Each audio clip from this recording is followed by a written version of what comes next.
మాజీ మంత్రి పేర్ని నాని ఫ్యూచర్ ఏంటి? గత ఎన్నికల్లో తాను డ్రాప్ అయ్యి తన కుమారుణ్ణి బరిలోకి దింపిన పేర్ని నాని భవిష్యత్తులో ప్రత్యక్ష ఎన్నికల్లో మళ్లీ పోటీ చేసే అవకాశం ఉందా? తాజాగా జగన్ కి గుడ్ బై చెప్పేసి వైసీపీ నేతలంతా బయటికి వెళ్లిపోతున్నారు. అయినా పేర్ని నాని ఇంకా జగన్ భజన చేస్తున్నారు. జగన్ ని ఎవరు ఏం చేయలేరని స్టేట్మెంట్లు ఇస్తూ వైసీపీకి రాజీనామాలు చేస్తున్న వారిపై విమర్శలు గుప్పిస్తున్నారు. అసలు పేర్ని నాని లెక్కలేంటి?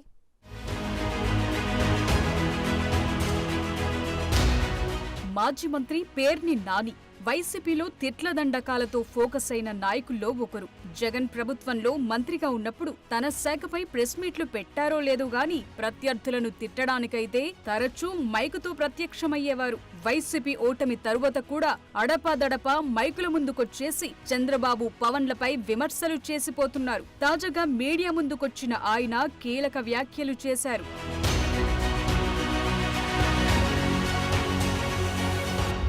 కేవలం జగన్ దగ్గర మంచి మార్కులు కొట్టేయటానికి ఆయన మీడియా ముందుకొచ్చినట్లుందని అంటున్నారు. ఎలాగూ కొడాలి నాని, వల్లభనేని వంశీ, రోజా లాంటి వారితో పాటు ఆయనకు కూడా అటు టీడీపీలో ఇటు జనసేనలో చేరే అవకాశం లేదు. ఆ క్లారిటీ పేర్ని నానికి కూడా ఉంది. తనతో పాటు కుమారుడి పొలిటికల్ కెరియర్ కొనసాగాలంటే ఆయన వైసీపీలో కొనసాగాల్సిందే. అందుకే ఆయన జగన్ పట్ల విధేయత చాటుకోవటానికి తాజా విమర్శలు చేసినట్లు రాజకీయ వర్గాల్లో చర్చ జరుగుతోంది. ఫ్యాను గుర్తు మీద గెలిచిన 23 మందిని యథాతథంగా ఎమ్మెల్యేలని తనలో కలుపుకుని కండువాలు కప్పి వారిలో 4 ఫ్యాను గుర్తు మీద గెలిచిన వారికి సాక్షాత్తు గవర్నర్ దగ్గర మంత్రులుగా ప్రమాణ స్వీకారం చేయించినటువంటి గనుడాయన.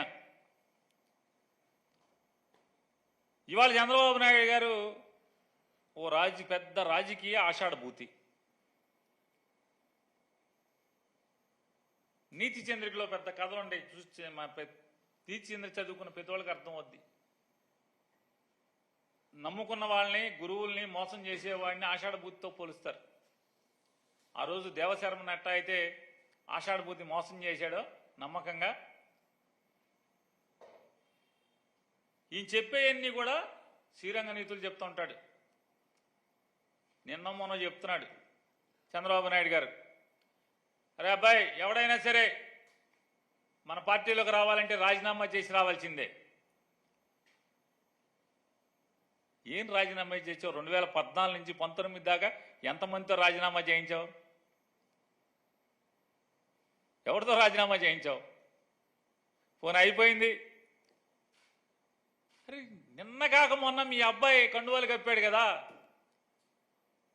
వైసీపీ మేయర్లకి, కార్పొరేటర్లకి. ఇంకెవడెవడో మీ వాళ్ళే మీ పార్టీ ప్రెసిడెంట్లు కండువాలు కప్పారు కదా వైజాగ్ కార్పొరేటర్లకి, బెజవాడ కార్పొరేటర్లకి, ఆడికి ఈడికి. వాళ్ళు రాజీనామాలు చేయక్కర్లేదా? ఏ పార్టీ మీద గెలిచారు? ఇండిపెండెంట్ గెలిచారా? వైసీపీ రాజ్యసభ సభ్యులు మోపిదేవి వెంకటరమణ, బీదా మస్తాన్రావు పార్టీకి పదవులకు రాజీనామా చేయటంపై పేర్ని నాని ఘాటు వ్యాఖ్యలు చేశారు. వారితో రాజీనామా చేయించి ఆ పదవులు ఎవరికిస్తారో అందరికీ తెలుసని వ్యాఖ్యానించారు. స్వార్థ రాజకీయాలు చేసే జంప్ జిలానీ బ్యాచ్లు జగన్ కు అవసరం లేదన్నారు. చంద్రబాబు గెలవాలంటే ఇతర పార్టీల సాయం అవసరమని, అదే జగన్ గెలవాలంటే జనం సాయం చాలని స్పష్టం చేశారు. పార్టీ ఫిరాయించిన వారికి 2029 ఎన్నికల్లో ప్రజలు ఖచ్చితంగా తగిన బుద్ధి చెప్తారని అన్నారు. వెనుకబడిన వర్గాలకు రాజకీయాల్లో జగన్ ప్రాధాన్యత ఇచ్చి వారికి పదవులు కట్టబెట్టారని పేర్కొన్నారు. ఇప్పుడు రాజ్యసభలో ఖాళీ అయిన 2 పదవుల్లో చంద్రబాబు అదే సామాజిక వర్గాల వారిని నియమించాలని డిమాండ్ చేశారు. రాజీనామాలు ఎందుకు చేయిస్తున్నావో తెలీదా? ఆయన ఏమో సతీష్ ఎవరు? రేపు రాజ్యసభలోకి ఎవరి టికెట్లో వస్తున్నాడు, ఎందుకు వస్తున్నాడు, ఎలా వస్తున్నాడు కూర్చున్న విలేకరులందరికీ తెలుసు. నీ ముందు కూర్చున్న విలేకరులకు తెలుసు.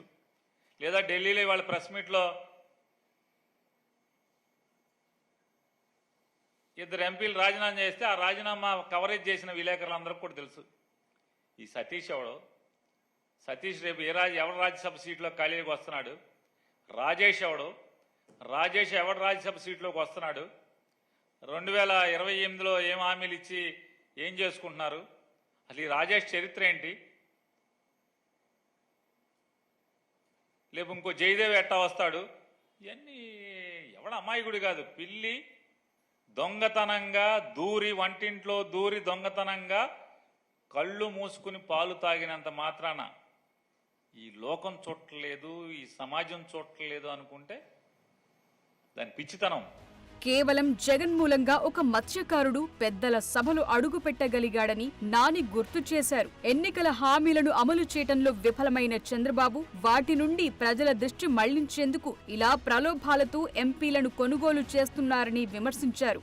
ఇన్నాళ్లు తనతో పాటు వైసీపీలో పనిచేసిన వారిపై పేర్ని నాని చేస్తున్న విమర్శలు చూస్తుంటే తన విశ్వాసాన్ని నిరూపించుకునేందుకే అలా మాట్లాడుతున్నారన్న కామెంట్స్ వినిపిస్తున్నాయి. గతంలో కూడా జగన్ దగ్గర కుక్కలా విశ్వాసంతో పనిచేస్తామని పేర్ని నాని సంచలన కామెంట్స్ చేశారు. ఇప్పుడు ఏ దిక్కు లేక వైసీపీలోనే కొనసాగాల్సి రావటంతో జగన్ కు విశ్వాస పాత్రుడినని నిరూపించుకునేందుకే పేర్ని నాని వైసీపీని వేడుతున్న వారిని ఉద్దేశించి అలా కామెంట్స్ చేశారన్న అభిప్రాయాలు సర్వత్రా వ్యక్తమవుతున్నాయి.